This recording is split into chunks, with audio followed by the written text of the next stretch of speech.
to give me a handout so that I could run for elections.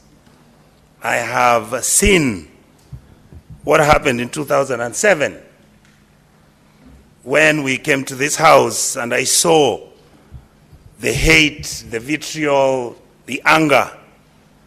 What were we fighting about? An election which had been lost, and of course we were on the other side which lost, quote unquote, and we stood here and said how we wished anybody who was on the other side should have been dead.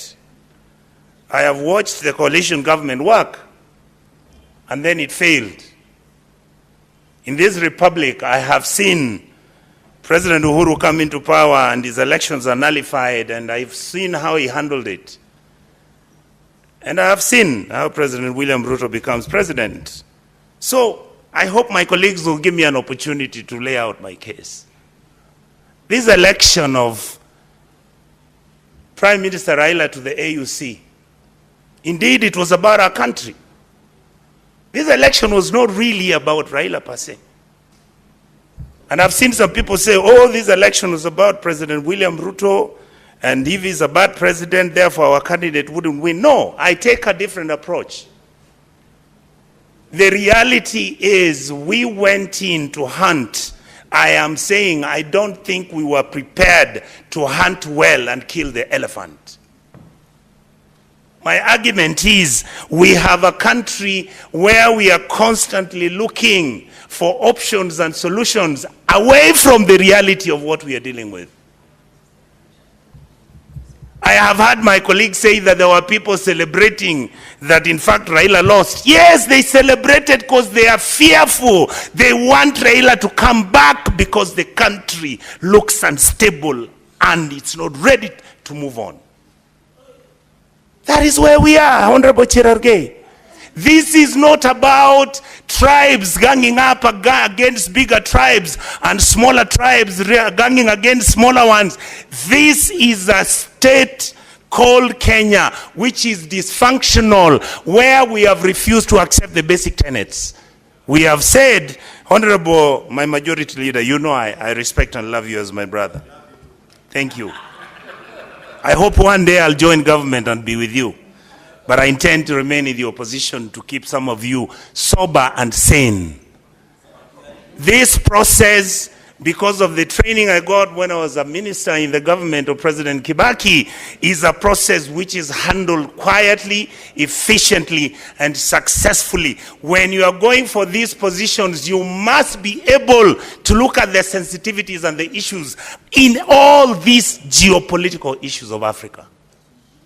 And yet, what have we done? We have localized this whole thing as if it's about Raila, who wanted to be something, and William Ruto, who wants to survive. Indeed, if that is the case, if Raila wanted the job and felt he would lose and come back here so that he joins President William Ruto's government, and therefore Kenya will become stable, my position is very simple. So long as you continue doing things the way you are doing them, the country will not be stable.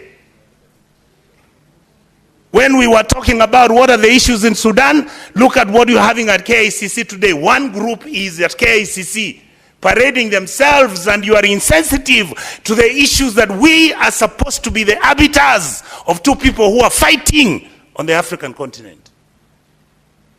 When we are talking about Congo, the reality, my brother Cherargei, is that we have a region which is affected by illegal mineral mining, by countries that are feeling incredibly insecure. You have Western powers who have an interest in managing what is happening in Congo. And the reality is we just laugh at it. So when M23 are coming to Nairobi to come and have a meeting here with our president, the simple fact that they came here put everybody onto suspicion mode. Just a minute, Senator Onyonka. There is a point of order from Senator Mandago.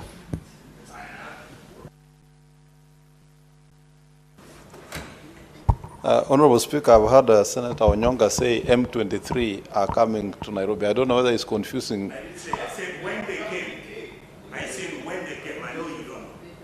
When they came, M23 came to Nairobi met our president, they launched themselves here. What did you expect President Kagame to do? What did you expect him to do? When information is coming out that all these groups are meeting around Nairobi and we are not Senator careful. Onyonka, there is a point of order still from I was just wondering whether Senator Mandago. the operations of Parliament have changed. Can Senator Onyonka provide evidence that M23 indeed came to Nairobi, met the president, and launched themselves here? I think it's a dangerous statement to be allowed to go on record without evidence. Substantiate. What Yes, question are you proceed and asking me? substantiate. That? Mr. My Chair Health, what I said was this. Anytime when you have these groups that are fighting in the East African region, and one of them appears to be Nairobi, what it happens is it creates a destabilization which sometimes is imaginary, and yet the expectation is just like South Sudan.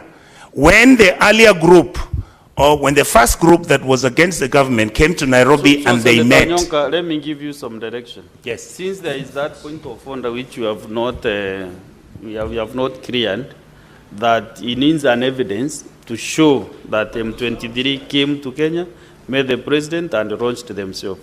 What I said, Maybe if you don't have that evidence, when are you ready to provide the evidence? Mr. Speaker, what I said is that the M23 made contact, and indeed, the president of Kenya's responsibility was for him to start negotiating with them and the Rwandese government. What I am saying is, those discussions as they started. Did you say that they came to Nairobi?